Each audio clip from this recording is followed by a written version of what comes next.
here at Summer Music Camp. It's great to have all the parents here. I know we have a number of band directors and music teachers in the hall this morning. Thank you all for coming. We have had a very exciting 3 weeks here at Summer Music Camp. It's our 70th anniversary, and it is one of our largest camps in the 70 years, and may even exceed the record by the time we finish next week with our middle school and marching band leadership camps. What a beautiful hall. And isn't this gorgeous? The 70th anniversary also marks the return of the Summer Music Camps into Ruby Diamond Auditorium, or actually Ruby Diamond Concert Hall. It is a special, special place. And for those of you who have not been in here yet, have not performed in here, I think you're really in for a treat this morning. Please take a minute, turn off your cell phones, please, so not to distract anyone. Also, I'll remind everybody, please refrain from any flash photography. Also, I know a number of parents are here to take their children out for whatever. Everybody must check out. You must check out if you're leaving from either the lobby, we have a computer set up out here, or go back to the dorm. But if you're checking your son or daughter out for the day or for the weekend, please make sure that you do it the right way, again, just so we can keep up with everyone. We have concerts again next weekend. Our final concerts, different concerts than what you will hear today. Our string orchestra camp, our honors chamberlains camp, and of course our senior high band camps. We also have our honor solo recital coming up as well. So a very, very upcoming busy week for everyone. Thank you for coming. I hope you enjoyed the concerts. They are going to be fabulous. You can look in your program. The Osceola Band is conducted by Ian Schwint. Mr. Schwint has been with us for a long time at Summer Music Camps. He's done virtually every band that we have here, from middle school through to high school, and it's always a pleasure to have him here. Please give a hand to Ian Schwint and the Osceola Band.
morning, ladies and gentlemen. We're so glad that you're here today.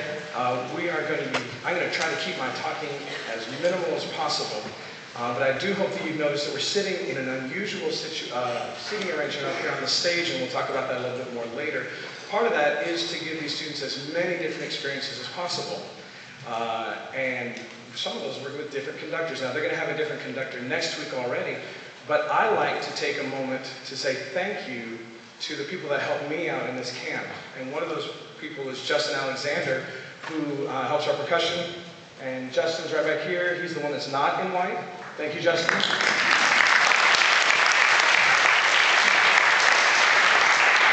And then a special thank you, of course, to Dr. Kelly, who keeps inviting me back no matter what I do, which is great for me. And then finally, I have a rehearsal assistant who's in charge of getting the music to the students, taking attendance every day, getting the room set up, doing all the logistical things that make my job back home very difficult. So I get to come to Tallahassee for 2 weeks and just love music. And so I always want to take an opportunity to give them a chance to do it as well. So this next march is actually going to be conducted by our rehearsal assistant. And so, ladies and gentlemen, would you please help me welcome Mr. Tim Wiggins to the stage.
towards these students who've done an absolutely outstanding and fantastic job. So can you all clap for them one more time?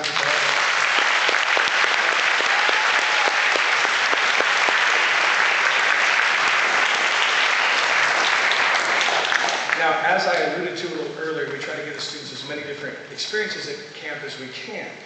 And I can just tell you that a band of 120, it's so easy to get lost. As I am member number 73. That's kind of strange, you know, to think about it. So we started experimenting. We looked for different ways to allow every student to experience individual growth. And so often when we're in a large band on setting, we can be one of 25 trumpets. Well, what we did was we took that group of 25 that often would lean on each other, or, oh, this person put their horn up, so I should put my horn up. This person is playing this line, so I'll match it.